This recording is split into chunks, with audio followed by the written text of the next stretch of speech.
ఒక్కసారి కొమ్మూరి గోల్డ్ కి కాల్ చేయండి. తాకట్లో ఉన్న మీ బంగారాన్ని విడిపించి మార్కెట్ ప్రైస్ కి వాళ్ళు కొనుక్కుని మిగతా డబ్బులు మీకు ఇచ్చేస్తారు. హాయ్, వెల్కమ్ టు మనం టీవీ. మనం టీవీ ఉన్నది మన కోసం. నేను మీ జర్నలిస్ట్ మనోజ్.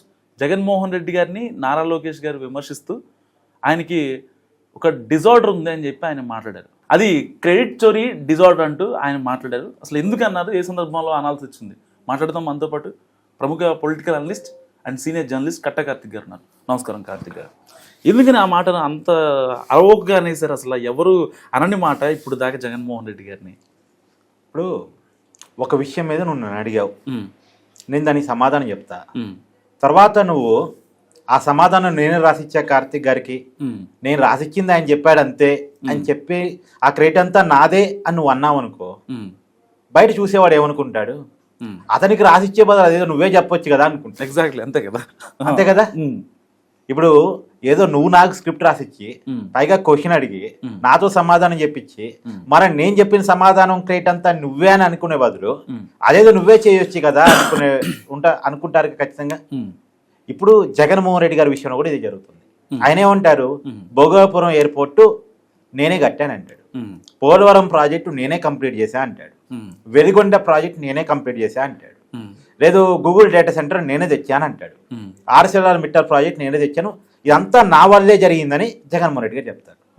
ఈ ప్రాజెక్టులో ఇప్పుడు ఒక 5-6 చెప్పా కదా, వీటిలో కనీసం ఒక 2-3 జగన్మోహన్ రెడ్డి గారు ఓపెన్ చేసి ఉండి మిగతా 2-3 కూడా నేను తెచ్చాను అంటే జనాలు నమ్మటానికి అవకాశం ఉండేది. ఇప్పుడు గూగుల్ డేటా సెంటర్ నువ్వు ల్యాండింగ్ చేయలేదు, గ్రౌండింగ్ చేయలేదు, నీకు సంబంధం లేదు, అసలు ఉన్నప్పుడు ఆ గూగుల్ డేటా సెంటర్ పదమే వినపడలేదు. ఇవాళ కూటమి అధికారులకు వచ్చిన తర్వాత 130,000 కోట్లతోటి గూగుల్ డేటా సెంటర్ ఏర్పాటు అవుతుంటే ముందులో దాన్ని వ్యతిరేకించి మళ్ళా డైరెక్ట్గా దాన్ని సపోర్ట్ చేశారా అనౌన్స్ కాగానే కాదు, దాన్ని వ్యతిరేకించారు. వ్యతిరేకించి ఒక వారం తర్వాత లేదు లేదు జనాలు తిట్టుకుంటున్నారు కాబట్టి లేదు అది మంచిదే రావటం, కానీ మా వాళ్ళే వచ్చింది తెలుసా అని చెప్పేసి అంటే జనం ఎలా నవ్వాలి? అంటే ఏ నోటితో నవ్వాలా ఏడవాలి? అసలు మాట్లాడలేని పరిస్థితి. ఇప్పుడు వెలుగొండ ప్రాజెక్ట్ నేనే కంప్లీట్ చేశాను జగన్మోహన్ రెడ్డి గారు చెప్తున్నారు. మరి కంప్లీట్ చేస్తుంటే నువ్వే వాటర్ ఇస్తుంటే అయిపోయేది కదా. నువ్వు వెలుగొండ ప్రాజెక్ట్ కంప్లీట్ చేస్తుంటే ఆ ప్రాజెక్ట్ ద్వారా నీళ్లు కనుక నువ్వే ఇచ్చి ఉండుంటే నువ్వు కంప్లీట్ చేయలేదని అంటానికి అవకాశం ఎక్కడ ఉండేది అసలు? ఇప్పుడు భోగాపురం ఎయిర్పోర్ట్ నేనే కట్టాను జగన్మోహన్ రెడ్డి గారు అంటున్నారు. ఒకవేళ భోగాపురం ఎయిర్పోర్ట్ జగన్మోహన్ రెడ్డి కట్టి కనుక ఉంటే అతను ఓపెన్ చేసుకుంటే అయిపోయా ముఖ్యమంత్రిగా ఉన్నప్పుడు. ఇప్పుడు జగన్మోహన్ రెడ్డి గారు ఏమన్నా 6 నెలలు సీఎంగా ఉన్నాడా, 1 year సీఎంగా ఉన్నాడా? 5 సంవత్సరాలు ముఖ్యమంత్రిగా ఉన్నాడు. 5 సంవత్సరాల కాలంలో ఒక పెద్ద కంపెనీకి సంబంధించి ఓపెనింగ్ జరిగిందా? ఒక పెద్ద కంపెనీ ఏమన్నా ల్యాండింగ్ జరిగిందా? లేదా ఒక పెద్ద ప్రాజెక్ట్ కంప్లీట్ అయ్యి ఓపెనింగ్ జరిగి దానివల్ల పోలవరం లాంటిదో ఇంకోటో నీరు ప్రజలకి ఇవ్వడం అనేది జరిగిందా? లేదే. జగన్మోహన్ రెడ్డి గారి పరిపాలనలో మనకు కనపడుతుంది ఏంది? ఉన్న కంపెనీలు పారిపోవటం, పారిశ్రామికవేత్తలు భయపడిపోవటం, అవినీతి జరగటం. కానీ జగన్మోహన్ రెడ్డి గారి విషయంలో కొన్ని జరిగాయి, దానికి ఖచ్చితంగా జగన్మోహన్ రెడ్డి గారు క్రెడిట్ అని చెప్పుకోవడానికి కొన్ని జరిగాయి. ఏంటి? ఇప్పుడు జగన్మోహన్ రెడ్డి గారి పరిపాలన కాలంలో కొత్త మందు బ్రాండ్ క్రియేట్ అయినాయి, అది జగన్మోహన్ రెడ్డి గారి క్రెడిట్. అది అడిగినా అడగకపోయినా మన కళ్ళ ముందు కనపడుతుంది కాబట్టి జగన్మోహన్ రెడ్డి గారి క్రెడిట్. అది ఎవరు కాదని వాస్తవం. జే బ్రాండ్ అనేది జగన్మోహన్ రెడ్డి గారి క్రియేషన్, అది జగన్మోహన్ రెడ్డి గారి క్రెడిట్. దానివల్ల జనం చచ్చిపోయినా, కిడ్నీలు లివర్లు పోయినా, దానివల్ల అవినీతి జరిగినా అదే జగన్మోహన్ రెడ్డి గారి క్రెడిట్. సరే, ఇంకోటి జగన్మోహన్ రెడ్డి గారి క్రెడిట్ ఉంది, అసలు నెయ్యే లేకుండా, అది పాలు లేకుండా కూడా నెయ్యి క్రియేట్ చేయొచ్చు అన్నారు అనుకో, అది జగన్మోహన్ రెడ్డి గారి క్రెడిట్. పాలు లేకుండా రసాయన కెమికల్స్ తోటి నెయ్యి అనేటువంటి ఒక కృత్రిమ పదార్థాన్ని క్రియేట్ చేసి దాన్నే నెయ్యి అని నమ్మించి దాన్ని తిరుపతి లడ్డూలో కలపొచ్చాడు జగన్మోహన్ రెడ్డి గారి ద్వారా తెలుస్తుంది. కానీ అది జగన్మోహన్ రెడ్డి గారి క్రెడిట్ కాదని ఎవడని అంటాడా? ఇంతవరకు అలా చేయొచ్చని ఎవడికి తెలియదు. రెండోది, అసలు ఇంకో జగన్మోహన్ రెడ్డి గారి క్రెడిట్ గురించి చెప్పుకోవాలంటే ఒక పెద్ద క్రెడిట్ ఉంది జగన్మోహన్ రెడ్డి గారికి. నాకు తెలిసి ఈ దేశంలో ఉన్న రాజకీయ నాయకులు అంతా కూడా జగన్మోహన్ రెడ్డి గారి దగ్గరికి వచ్చి టీచింగ్ క్లాసులు నేర్చుకోవాలి. ఆయన టీచింగ్ చేస్తూ ఉంటాడు, యువతలో ఆయన నేర్చుకోవాలి. ఏంటి అంటే, వైఎస్ రాజశేఖర రెడ్డి గారు ఉమ్మడి రాష్ట్రానికి ముఖ్యమంత్రిగా ఉన్నప్పుడు నీకు రాజశేఖర రెడ్డి గారితో ఏమైనా పని కావాలనుకో, నువ్వు రూపాయి రాజశేఖర రెడ్డి గారికి ఇవ్వు, రూపాయి కూడా ఇవ్వవు రాజశేఖర రెడ్డి గారికి, నీకు పని అవుతుంది. పని కావాలంటే జగన్మోహన్ రెడ్డి గారిని పోయి కలవాలి. జగన్మోహన్ రెడ్డి గారిని పోయి కలిసి జగన్మోహన్ రెడ్డి గారికి కూడా రూపాయి ఇవ్వద్దు, నువ్వు రూపాయి కూడా లంచం ఇవ్వద్దు. కానీ జగన్మోహన్ రెడ్డి గారు పలానా కంపెనీ చెప్తాడు, ఆయన సంబంధించిన ఒక కంపెనీ చెప్తాడు, ఆ కంపెనీలో పోయి పెట్టుబడి పెట్టాలి. నిజానికి ఆ కంపెనీకి ఏది గ్రౌండింగ్ ఉండదు, ఏదో పేరుకి కాగితాల మీద కంపెనీ ఉంటుంది, దాన్ని సూట్ కేసు కంపెనీ అంటారు. అంటే కంపెనీ కనపడదు, కంపెనీ వినపడదు, కానీ కంపెనీ మాత్రం కాగితాల మీద ఉంటుంది. ఆ కంపెనీలో పోయి పెట్టుబడి పెట్టాలి. అది కూడా ఆ కంపెనీ షేర్ 10 రూపాయలు ఉందనుకో, 100 రూపాయలు పెట్టి ఆ కంపెనీ షేర్ని కొనాలి. లీగల్గా చూసినప్పుడు ఏంది, అతను పెట్టుబడి పెట్టాడు, కానీ ఆ పెట్టుబడి పెట్టాలి, మర్చిపోవాలి. అది అనఫిషియల్గా లంచం. అనఫిషియల్గా లంచం, ఆ లంచం ఇచ్చినట్లు లెక్క. ఆ పెట్టుబడి పెట్టాలి, మర్చిపోవాలి. ఎవరైనా లీగల్గా అడిగారనుకో, ఏముంది నాకేమైనా డబ్బులు ఇచ్చాడా, ఆ కంపెనీలో పెట్టుబడి పెట్టాడు, రాజశేఖర రెడ్డి గారి కాడ పని అయిపోయింది. చూడు, ఇలాంటి క్రెడిట్ అంతా జగన్మోహన్ రెడ్డి గారిదే. నాకు తెలిసి ఈ ప్రపంచంలో ఇలాంటి ఐడియాలు ఎవరికి రావు, ఎవరికి రావటానికి కూడా అవకాశం లేదు. బట్ జగన్మోహన్ రెడ్డి గారి క్రెడిట్ అంటూ కొన్ని ఉన్నాయి, దాన్ని ఎవరూ చెరిపేయలేరు. అది నా క్రెడిట్ అని జగన్మోహన్ రెడ్డి గారు అంటే అది ఓకే, దాన్ని మనం ఇద్దాం. కానీ ఇప్పుడు రాబడుతున్న కంపెనీలు, ఇప్పుడు కంప్లీట్ కాబడుతున్న ప్రాజెక్టులు, ఇప్పుడు భూమి పూజ చేసుకున్నటువంటి కంపెనీలన్నీ నా వల్లే వచ్చాయని జగన్మోహన్ రెడ్డి గారు అంటే జనం నవ్వుతారు తప్ప ఇంకేం కాదు. అందుకనే ఇట్ట దాంట్లో క్రెడిట్ చోరీ. అంటే జగన్మోహన్ రెడ్డి పొద్దున్న లేస్తే ఏమన్నాడు, క్రెడిట్ అంతా నాకు రావాల్సింది చంద్రబాబు నాయుడు గారు దోచుకెళ్తున్నాడు అని మాట్లాడుతున్నాడు. దానివల్లే జగన్మోహన్ రెడ్డి గారికి క్రెడిట్ చోరీ డిజార్డర్ అనేటువంటి వ్యాధి ఉంది అంటూ నారా లోకేష్ గారు వెటకారం చేశారు. అంటే తన వల్ల కాని పనులు, తను చెయ్యని పనులు, తన వల్ల ఎప్పటికీ కాని పనులు తానే కారణం అంటూ ప్రచారం చేసుకోవటం వల్ల జగన్మోహన్ రెడ్డి గారికి ఈ వ్యాధి వచ్చినట్టుగా నారా లోకేష్ గారు అభిప్రాయపడ్డారు. నిజమే కదా. ఇప్పుడు గూగుల్ డేటా సెంటర్ని వైసీపీలో అదానీ డేటా సెంటర్ అంటారబ్బా, ఎగ్జాంపుల్. సరే, అదానీ డేటా సెంటర్ ఎప్పుడు వచ్చింది?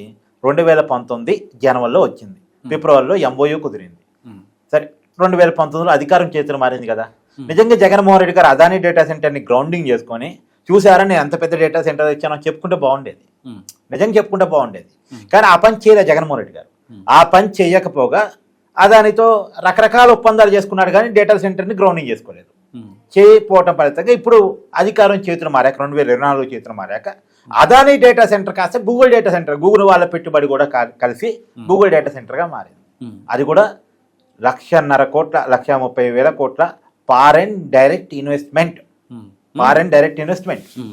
అంటే బయట దేశాల నుంచి మన దేశంలోకి వస్తున్న పెద్ద పెట్టుబడి. దాన్ని ఇప్పుడు జగన్మోహన్ రెడ్డి నా క్రెడిట్ అంటే జనం ఇంకేమన్నారు, ఇంకా అందుకనే ఈ డిజార్డర్ ఉంది అనేటువంటిది. అంటే ఫైనల్ ఒకటి చెప్పండి కార్తీక్ గారు, ప్రజలు నమ్మే పరిస్థితి ఉంటుంది అంటారా? ఎందుకంటే గుడివాడ అమర్నాథ్ మాట్లాడాడు అప్పుడు మీరు అన్నట్టు గూగుల్ సెంటర్ గురించి, తర్వాత సోకాళ్ళు కొంతమంది నాయకులు మాట్లాడుతూ ఉంటారు. ఇప్పుడు వెలిగొండ గురించి మొన్న గత ప్రభుత్వ హయాంలో ఏదైతే జరిగిందో అక్కడ లారీలు తెచ్చి నీళ్లు పోయటం ఇలాంటివి చూశారు. ఈవెంట్ ఒక చిన్న కార్యక్రమం ఏదో పెట్టినట్టుగా వాటర్ ఫ్లో చేసి లారీల్లో వాటర్లు తెచ్చి పంపించి దాన్ని ఒక పెద్ద మ్యాజిక్ చేశారు. సో ఇలాంటి పరిస్థితులు సామాన్యులు నమ్మే న్యూట్రల్ వాళ్ళు ఎవరైతే ఉంటారో వాళ్ళు నమ్మే పరిస్థితి అంటారా ఏపీలో? అంటే ఇప్పుడు మన సిటీలో సర్కస్లు చూస్తూ ఉంటాం. వాళ్ళు ఏం చేస్తారు, ఒక లారీలో అంత సామాన్ వేసుకొని వస్తారు, అక్కడ ఇన్స్టాల్ చేస్తారు, ఒక నెల రోజులేమో సర్కస్ పెట్టుకుంటారు, నెల రోజుల తర్వాత మళ్ళీ ఖాళీ చేసుకొని వేరే చోటకి అంత పీకపోతారు. జగన్మోహన్ రెడ్డి గారు కూడా తన అధికారంలో ఉన్నప్పుడు ప్రాజెక్ట్ ఓపెనింగ్ అన్నాడు అనుకో, ఎగ్జాంపుల్ కుప్పానికి నీరు ఇస్తున్నానని అప్పట్లో ప్రాజెక్ట్ ఓపెన్ చేశాడు, గేట్ ఓపెన్ చేస్తున్నా అని చెప్పాడు. ఏం చేశాడు, పొద్దున పూటకి వచ్చి గేట్ పెట్టేశారు, తర్వాత వాటర్ ట్యాంకర్ ద్వారా వాటర్ వదిలారు. జగన్మోహన్ రెడ్డి గారు వచ్చారు, ఆ గేటు కత్తెరతో రిబ్బన్ కట్ చేశారు, వెంటనే గేట్ ఓపెన్ అయిపోయింది, వాటర్ వచ్చేసాయి. వాటర్ రాగానే సరే ప్రజలు దీన్ని ఎంతవరకు నమ్ముతారు, తర్వాత రోజు కూడా వాటర్ వచ్చాయని నమ్ముతారు. ఆ రోజుకి వాటర్ వచ్చే సాయంత్రానికి మళ్ళీ గేట్ వీక్కపోయారు, వాటర్ ట్యాంకర్ ఎత్తపోయారు, తర్వాత రోజు వాటర్ లేవు, గేటు లేదు, ఎవరు నమ్ముతారు? ఇలాంటి జిమ్మికల వల్ల ప్రయోజనం లేదు. అంటే జగన్మోహన్ రెడ్డి గారి విషయంలో ఉన్నది ఏంటంటే మొదటి నుంచి డ్రామాల నడవడిక, డ్రామా కంపెనీ నడవడిక జగన్మోహన్ రెడ్డి గారి సిస్టమేటిక్లో కనపడుతూ ఉంటుంది. ఒకప్పుడు నీకు పాదయాత్ర ఒక్కసారి గుర్తు తెచ్చుకో, జగన్మోహన్ రెడ్డి గారు ఓదాయాత్ర పాదయాత్ర గుర్తు పెట్టుకో. జగన్మోహన్ రెడ్డి గారు వస్తున్నారని కానీ ఒక ఏమన్నా ఒళ్ళంతా తామర ఉన్నటువంటి ఒక వృద్ధురాలో లేదా ఇంకొకళ్ళు ఉంటారు, జగన్మోహన్ రెడ్డి గారు వస్తారు, జగన్మోహన్ రెడ్డి గారు వీళ్ళు ఎదురొస్తారు, వాళ్ళని హక్ చేసుకుంటాడు, లేదా ముసలావిడ నెత్తి మీద ముద్దు పెడతాడు, వెంటనే అది పుట్టో క్లిక్కమంటది. తర్వాత రోజు పేపర్లో అది పెద్ద ఐటమ్, ఒక వృద్ధురాలిని ముద్దాడుతున్న వైఎస్ జగన్మోహన్ రెడ్డి, ఒక ఒంటి మీద తామర ఉన్నటువంటి వ్యక్తిని వాటేసుకున్నటువంటి జగన్మోహన్ రెడ్డి. ఇది ఒక టైంలో నమ్మారు. ఇది సోషల్ మీడియా యుగం, ప్రతి చిన్న విషయాన్ని కూడా పెద్దగా చూసే యుగం. ఒక జగన్మోహన్ రెడ్డి ఒక వ్యక్తిని వాటేసుకున్నారంటే ఈ వ్యక్తి ఎవరా అని ఆరా తీసేటువంటి రోజులు ఇది. అవును. కాబట్టి ఒకప్పుడులాగా డ్రామాలు ఆడుతానంటే కుదరదు. ఇప్పుడు అప్పట్లో నమ్మారు జగన్మోహన్ రెడ్డికి వర్కౌట్ అయినాయి, కానీ జగన్మోహన్ రెడ్డి అధికారంలోకి వచ్చిన తర్వాత ఆయన కూడా పెట్టుబడి సాధించి పెడుతున్నా అని చెప్పేసి ఈ రోడ్డు పక్కన పానీపూరి బండ్ల వాళ్ళని సమోసాలు అమ్ముకునే వాళ్ళని కోర్టు వేసి కూర్చోబెడితే జనం నమ్ముతారులే, ఏముంది నేను ముసలాముడికి ముద్దు పెడితే నమ్మలేదా, తామరోడికి వాడేసుకుంటే నమ్మలేదా, ఈ ఐపాక్ టీం వాళ్ళని కూడా లేదు ఈ రోడ్డు పక్కన సమోసాలు అమ్మే వాళ్ళని కూడా కోటీశ్వర్లు లేదా పారిశ్రామికవేత్తలు అని చెప్తే నమ్మరా అనుకున్నాడు. కానీ ఏం చేశారు, అందరూ కూడా ఆ పుట్టోలు చూశారు, వీడెవడా వీడెవడా వీడెవడా అని ఎతికారు. వీడు రోడ్డు పక్కన సమోసాలు అమ్ముకునేటువంటి పలానా సాంబా, వీడు పలానా పక్క మన పానీపూరి చేసేటువంటి పలానా కుర్రోడు అని అంచనా వేసి ఈ రెండు పుట్టోలు పెట్టి వీళ్ళతో కోర్టు రేపించావా జగన్మోహన్ రెడ్డి అని బయటకు తీశారు, బయట పట్టాడుగా. అవును. సో కాబట్టి ఇవి ఆపితే చాలా బెటర్. అంటే రాని పనులు తానే చేశానని, రాని పనులు రావని ఒప్పుకోగలగాలి, లేదా నేర్చుకోగలగాలి. చేయలేని పనులు చేయలేదని ఒప్పుకోవాలి, నెక్స్ట్ చేస్తానని చెప్పగలగాలి. అంతేగాని చెయ్యని పనులు చేశానని, రాని పనులు వచ్చి అని చెప్తే ప్రజలు ఎప్పటికీ జగన్మోహన్ రెడ్డి గారు నమ్మరు. ఇది ఉన్న కొద్దిపాటి నమ్మకాన్ని కూడా జగన్మోహన్ రెడ్డి గారు పోగొట్టుకోవటం. థ్యాంక్ యూ కార్తిక్ గారు. సో ఇది కార్తిక్ గారు అనాలిసిస్. మీరేమనుకుంటున్నారు మస్ట్గా కామెంట్ చేసే ప్రయత్నం చేయండి. చూస్తూనే ఉండండి మనం టీవీ.